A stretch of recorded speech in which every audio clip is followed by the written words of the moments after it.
Hi, Angie. Oops. Good morning, Carol. How are you? I am good. I am good. And you? Doing well, doing well. Just doing a little Zoom hopping this morning. I can imagine. Aren't we all lately? Yes, yes. Well, it's kind of the way things are going. I think Mhm. we're all a little Zoom fatigue, but you know, That's no lie. That's the great thing about podcasts though, right? You don't yeah. have to actually be like on your toes with video. You're just audio. So that's always nice. Yeah, and I think it's becoming more popular because Hmm. that way, if you're, say, ending one thing and jumping on another, you can kind of go get the pen that you need Uh-huh. to write something down without feeling that you're insulting the host. So, That's right. Hmm. That's exactly right. Well, before we begin, let me thank you for having me back, Oh, I'm excited. considering how much keeps happening in terms of the state proposals, which in some ways is a little bit of a surprise. Well, I think we both know that once states realize that Mhm. there is a potential, I wouldn't say solution, but potential aid for the Mhm. situation of having Medicaid funds Mhm. diminished more than they would like. I think we're going to see more and more of that. Uh, Breaking news, you may know Mhm. this already, but was it yesterday, I think, that Pennsylvania Yep. Yep. I saw that come through. decided that they were going to get into the fray. Yep. So for the legislative working group, we contacted our lobbyist there. So, because they really do have good relationships with these people, they're all in the same business, so to speak. Mhm. Mhm. But as he said, with, 10 or 11 days left in the session in PA, the likelihood of final passage is, Yeah. Yeah. very slim. Yeah. And Slim to none. yeah, and the fact that it was the House and Senate are Republican Republican, controlled, right? Mhm. And with the Democratic. yeah, proposal. But as we've discussed, midterm elections are going to hold everything in abeyance because if one of the houses should change, and there's a lot going on in these Mhm. midterm elections. Yes, there is. So the outcome, however, I was very flattered that the actuary firm working on the California proposals called, and we had a long talk. And one of the things that I asked him was, do you anticipate that this will, you know, include, or do any of the actual options include something like we had in Washington where there's a runway, you have until X date? Yeah. And he said, no. Mhm. If you can, make sure your clients know now that most states will not do the runway because they Mhm. consider right now the runway. Yeah. Yeah. Well, I'm going to go ahead and kick us off for all of you. Thank you for joining me. This is the last Tuesday of the month. Welcome to the long-term care, the long-term Angie's advice for agents. And this month, as you heard, what a wonderful teaser, if you will, if you've been listening right prior to the launch of this. I am super excited to have back my friend and guest, Carol Golden. And she's the executive director of the Centers of Excellence. And I'm sure many of you listening to the podcast have heard her name before because she is quite predominant in the long-term care space. And Carol, I don't quite frankly know when she sleeps or when she's actually able to turn her mind off to relax, because on top of executive director for the Centers of Excellence for NAFA, she's also running the LECP, which is the Limited and Extended Care Planning Center for NAFA, as well as chairing the legislative working group for NAIFA, as well as written one book for agents on basically 3 simple steps on how to start the conversation on as to how not to tear your family apart. And if I'm not mistaken, really close to launching a second book on how not to pull your family apart, geared more, if you will, towards consumers. So Carol, 1 year to the month, we're back. And as my title for this podcast was just basically just 2 gals talking, just catching up on industry, there has, like you said right prior to this, there's been a lot going on in the extended care space, not just from Washington to California to Pennsylvania, but we just kind of, let's just talk about what's going on. NAIFA had an Apex meeting that was quite successful, and I'm super bummed that I missed that, but conflict of schedules, I will definitely not be missing that next year. What's going on with you, Carol? Thanks for the summary, but you're right. I was just working with the design for the cover of the second book because the first book is really like a textbook. I felt that if I was telling our agents, advisors, etc., that there's some 15 options to consider, we should never leave a client wanting. Right. Especially because you and I are in the business of generational planning.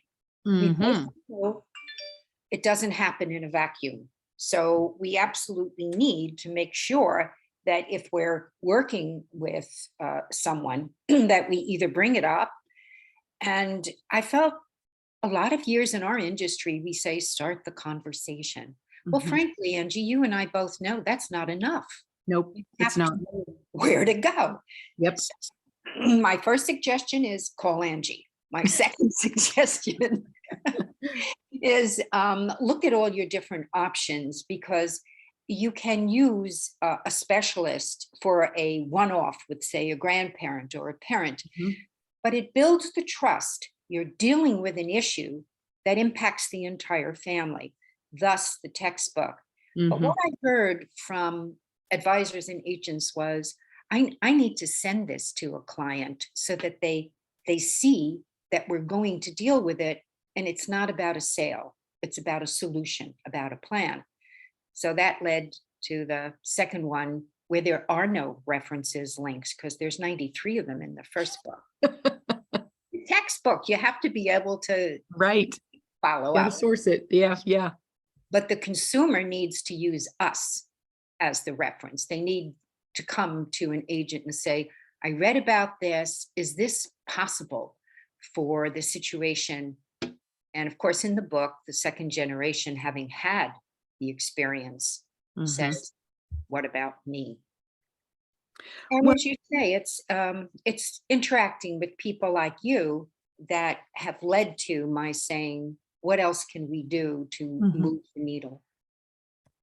I love the fact that you call this generational, because, you know, we think about, when we start thinking about retirement planning and income strategies and how not to outlive your money, and yet we're missing that one major leg on that stool, the one thing that could deplete the assets. And I am finding now that the quote requests that I get now are in fact for younger folks. You know, I'm going to say in their 40s into their early 50s. And I really do believe that they've seen it. I mean, how often do you get to have a conversation with a 55 and 52-year-old, no children, no anticipation of having children, but they want to make sure that they're taking care of one another. Also, they don't want to financially destitute or impact the lifestyle of the spouse. So that's just perfect planning and starting those conversations younger. But I get a lot of it where the conversation really doesn't start until the client asks. And then at that point, our next question back is, of course, you know, well, did we just get a diagnosis or something to that effect? So I think that pivots kind of nicely into, so did the state of Washington, an update from a year ago? Because a year ago, we were kind of with the state of Washington, we were in this, like you said, this runway mode, right? And we were getting ready to gear up for the enrollment and all the applications that were taken in the state of Washington. But does it take that for agents and advisors, coming to a state near you? Does it take the state to force you to have that conversation, which is really nothing more than forcing the consumer to reach out, not really us reaching out and starting the conversation? But what does it look like now for the state of Washington? What are they doing? Well, the interesting part is, of course, that with the delay, they have established a commission to work on most of the issues that would impact us. Portability, Mhm. benefit triggers, because it's really hard to say, if you run out, and you probably will, 36.5 isn't a lot. Right. Now you've juggled in their consumer's mind. Well, I thought the benefit triggers were, so they're meeting on Mhm. that. Of course, the big deal, recertification, because you remember with Washington Cares at the moment, the legislation says if you opt it out, you're out forever and ever. And it doesn't address what if you update the policy. Mhm. Suppose you bought a bare minimum policy because you didn't want to participate, and now you want to upgrade or downgrade depending on the situation. Well, what happens? Because you had to have had it in place before November 1st, Mm. 2021. So it's very hard if your client says, well, I really kind of want to review this. Well, you have to be very careful. So very Mhm. concerned that the recertification also include upgrades, downgrades, and all that jazz. And then the other interesting thing is the three carriers that are participating. As a matter of fact, we have a call tomorrow in talking about the supplemental long-term care, because even the state is willing to consider that. What if 36.5 doesn't do it? Have they achieved what they wanted, which to keep people off Medicaid? So they have been talking about a supplemental policy. Now, I hearken back, Angie, to what we know for 20 years. People confuse Medicare, Medicaid, DI with saying, I'm covered. Yeah. I'm a little concerned that if the state has a program, they'll look at the supplemental and say, yeah, but I'm already covered. So Yes. we're working with them on verbiage. How Mhm. are we going to make sure that they don't think, well, I'm done? And how would we position those supplemental in the state of Washington? I So, That's all really valid because right in Washington, they started this as young as 18, right? And drawing an income, W-2 income. So yeah, we get a ton of confusion. Oh no, I already have that. Well, no, what they have is short-term disability on a group chassis. mhm. They have no idea. I mean, yes. And just getting people into, Medicare itself, they're going to confuse it all the time. So yeah, we may be, knowledgeable in that space, but then passing down this big blanket across an entire state is a whole nother story. And Carol, guess what?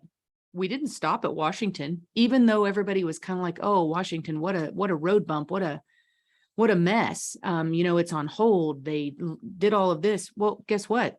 There's a lot more states looking to do the very same thing, isn't there? Yes, as a matter of fact, the proposal in New York and in PA, we have read through it. It's actually a carbon copy.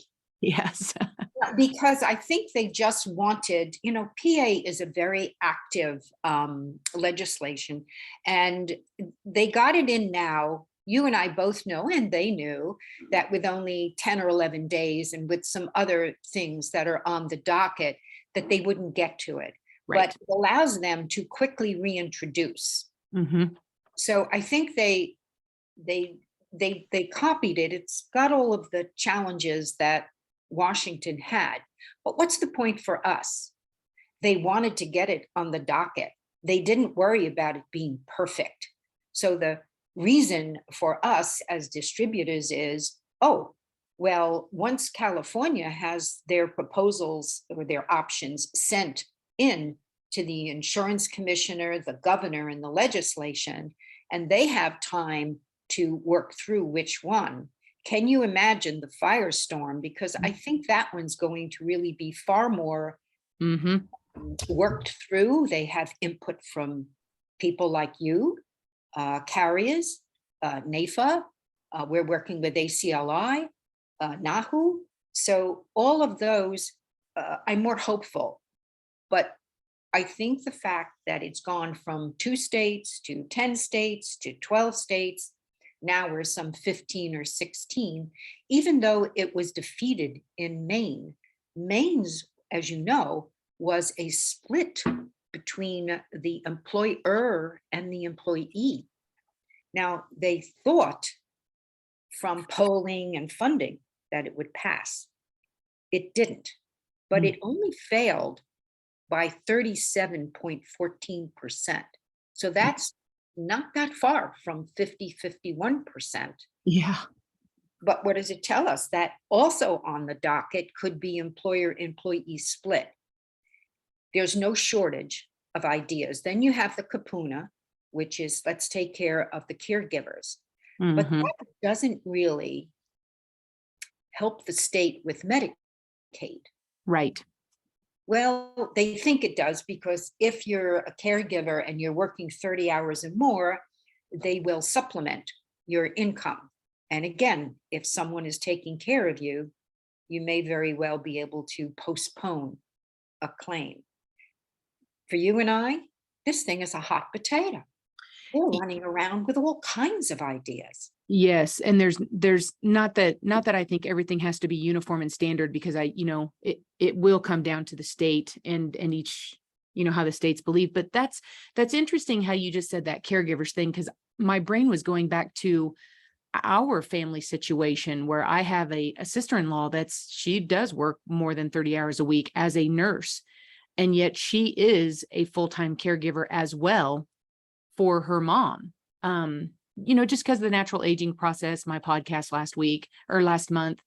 And I'm thinking to myself, and she took 4 weeks of FMLA to dedicate to her mom. And, but that doesn't, my mother-in-law is not a Medicaid recipient. Now, I never ever say somebody won't be. I mean, sure, if we ended up in nursing home care, yeah, it's going to go by way quicker. But, you're right. No shortage of ideas on how do we take care of this, and how do you feel? Do you think that there's, from an insurance perspective, how is that playing into it? Because I just don't feel like there's been a lot of love. Let's hold hands. Let's work together. I think, when you mentioned the 36.5, right? That's $36,500 that they could have towards their care. We can't even sell that as a long-term care benefit. I mean, we can't sell a 1-year benefit. No, not unless you do short-term care. Exactly. Right. We have Aetna as our newest LECP sponsor because we said, we need to know more about short-term care and how it works and Yep. the kind of coverages, because it coordinates nicely. It absolutely does. Yeah, and then you have things like Colorado, where Yeah. the proposal is a tax credit, but it's a tax credit for qualified LTC insurance policies, and it can't build up cash value. It cannot pay for reimbursement from Medicaid. So as we see, there's so many ideas out there. How can we miss the boat in saying to a client, look, we need to discuss this. This is coming to a state where you are, or Yeah. where your parents are, or where your sister-in-law is. It's Mhm. going to happen. So let's figure out what actually works for you. Yeah. Because once the state has legislation passed, you're done. And Mhm. if you're a 50-year-old and you're going to work until you're 70, Mhm. you need to work the numbers with them and say, simply, this is how much you may have to invest in order to have whatever the state is going to give you. Mhm. Or here's the other option for you. This should be a time when people are trying to come into selling long-term care. And I will say Right. NAFA is seeing that. I love that. I think that's very true. We should not wait for it to pass legislation in your state, because extended care planning needs to take place based on that particular family, their needs, not what could be or what's going to happen or what's going to pass. Because we kind of overlook, everybody has to go through certification training to sell long-term care insurance. Let's not forget fundamentally what the partnership plan does. And why should we be afraid of that? Especially, I mean, Carol, I sit in the heartland. I sit almost the geographical center of the United States of America. You can't get more middle America than that. And so partnership is very relevant for us. If you go clear out to the coastlines where the cost of living is much, much higher, and we won't even get into the inflation issue at this point, but partnership does mean something in kind of those flyover states, because there is that dollar for dollar protection of assets. So we have more than enough resources to talk to our clients about the solutions that best fit their family and have those conversations now. I am a huge proponent of short-term care because it fits a need. It very much fits, not just for the uninsurables, but I've actually built a presentation called Selling Long-Term Care Insurance in Reverse, which is basically ease into your conversation. I mean, most people don't like to talk about extended care planning because long-term care insurance means I'm going to be sitting in a wheelchair drooling on myself in a nursing home. No, it doesn't. No. That's not where most of the claims are paid. That's where you go if you don't have the wherewithal to pay for your care, or you don't have something that dictates where you can choose to receive your care. So we have more than enough options out there right now. As a matter of fact, if somebody's learning about long-term care insurance, you almost have to start learning about it in chunks. You need to understand the traditional, then you move to the hybrid, then you move to the linked, then you move to the annuity, then you move to short-term care, and then you talk about self-funding. So when you stop and think about the multitude of solutions that are out there, we've got them, right? That doorway was opened when the life insurance was allowed to add long-term care riders and some really good chronic illness riders. But Carol, you and I both know, this was on another podcast when we went to the long-term care conference earlier this year, that 86% of the sales were on non-premium charging chronic illness riders, which is not a long-term care solution. It is if that's the only solution. So I think we need to, like you said, start that conversation, but then what's next after you start that conversation? And it doesn't have to mean, oh, well, let's wait and see what your state does. I agree. It's about planning. Yes. And all insurance products, or most insurance products, are not for the immediate. You don't buy house Right. insurance when your house is on fire, etc. So we seem somehow as agents to forget that this is planning. It isn't necessarily something where we say, well, let's wait until, a pipe Mhm. bursts and so on. We get that concept. But when we move to extended care, short-term care, we say, well, what if it doesn't happen? Or Mhm. we have all kinds of excuses. But those aren't good, which is why I insist that we start looking at this as a generational issue, Mhm. because so many, the millennials are going to surpass the boomers. Oh, Um, and then what? They're going to be really caught up, because let's face it, the boomers aren't the healthiest. We have longevity, but you know, we're a little self-indulgent sometimes. But the fact is, we need to talk to the generations about who's going to care. And then I often say to a client, and if your sister isn't available, Mhm. what's the backup? And when they say, well, I go, well, in a plan, you have a backup. Mhm. Okay. That's why insurance is usually a backup, part of a plan. Yep. So as agents and advisors, we need to start using the word plan more often. We need to start telling our clients that the long term, the short term, the whole idea of talking about this as a generational thing is that it's part of it. We're planning for retirement. We're planning for buying a home. We're planning for college. Mhm. This has Yes. to be part of the plan. Yes, because life happens.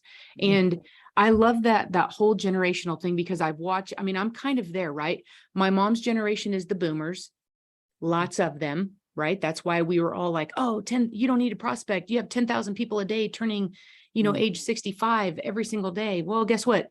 They've been doing that for several, a decade plus. And so Yeah. now they're all in their 70s and we're still aging. And then you have my generation. And then you have all the millennials behind that. That millennial generation is huge. It's Yeah. huge.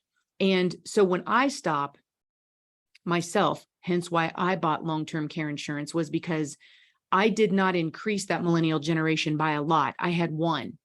And my thought is there's no way I'm going to invest in her future and set her for success, get her through college and make her a contributing member of society to then turn around and say, "Mm, you're my backup and I can't get dad to the doctor's appointment.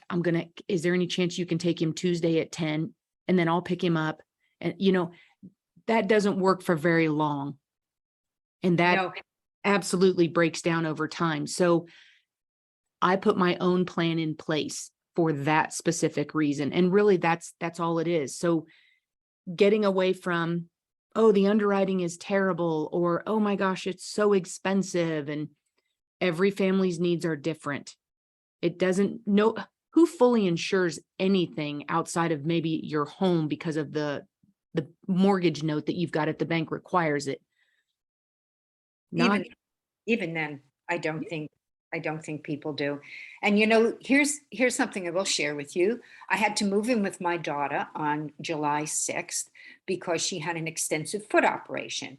We thought it would be 6 to 8 weeks. I am still living there with her. And in the book, I use the word juggling act. Well, it was a juggling act taking care of my parents.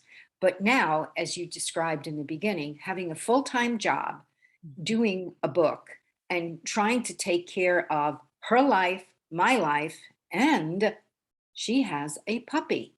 I'm out walking twice, 3 times a day. So it isn't so much saying that we immediately need to use the plan. But if there isn't a plan and you get a dose of this juggling act, you certainly should say to yourself or to your client, every time I tell one of them, they go, "Oh," and I go, "Yeah, it went in reverse for me." yeah, After I finished with my parents, now my daughter, it turned out to be much more extensive than we thought, mhm, but you take care of every generation. yeah, yeah. And it doesn't have to be that extended care planning is to replace. Extended care planning actually allows you to provide care for a better and a longer period of time for your loved ones. Right. It can How come else, right alongside. right? How else could I be leaving? I had to go to Apex. Yep. Well, I was able to hire a caregiver, which Mhm. was shockingly expensive, Yeah. at Yeah. least, because we're already past the 30 days. Here we were able to say, okay, this is a direct cost. So I really do feel, Angie, that, one of the things when I was teaching that CE class at Apex, I asked them about the 4 ways that you can really discuss this with clients. Everyone raised their hand for storytelling. We all have a story. But then Mhm. I said to them, but don't forget, if it is an CPA or an architect, that doesn't necessarily work with every client. Right. They Right. need to be someone who wants facts. That's We right. want facts. Yep. Yep, that is completely true. That I've actually, that's kind of one of the times dealing with those folks that are very geared with the facts and the numbers. That's when we get to geek out, right? That's when we get to be the specialists and really dig deep in the weeds. And, for me, that's kind of few and far between, but Yeah. it still happens at times. So I just found for, that a mix works. yes. Once they understand the story, one of them said to me, What do you mean the caregiver was expensive?" And that's when I bring up the cost of care and the fact that the caregivers, even the house ones, have gone up between 10 and 12%. And that's going to continue.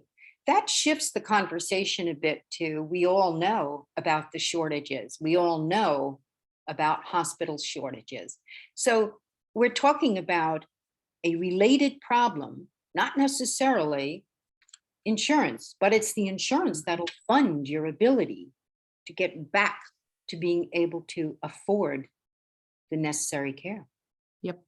Completely agree. So before we wrap up, Carol, on the NAFA Apex meeting, well attended? Oh, gag, yes. You know, it was kind of funny because it was in Arizona at the Biltmore, which is a phenomenal, but it was 105.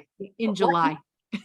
Yeah, what we found was, you know, when you do it in Vegas or New Orleans or someplace, everybody scatters. There's lots of distractions. Uh-huh. Well, we all hung together, over 400 of us. We all stayed put, and I got to see more people and engage in more conversations. It was very successful, frankly. Yep. So if anyone on the call happens to be a NAFA member, definitely when you get that email, don't skirt by that, because that is, was amazing. And they covered a whole host, right? It wasn't just about long-term care insurance, but that was definitely touched upon because Carol heads up the LECP portion of that for NAFA. So Carol, I love this. Just two gals chatting. There was a lot for us to catch up on, and a lot has happened, and a lot is going to continue to happen. So I want to thank you very much for taking the time to join me this month. And it's always good to visit with you. It's always my pleasure. We can go on for days. So I want to thank everyone. We could. For patience and for staying with us, and have a great day. Sounds great. Thank you, Carol. And we will catch everybody next month for the September podcast. Have a good one. You too. Bye. Bye.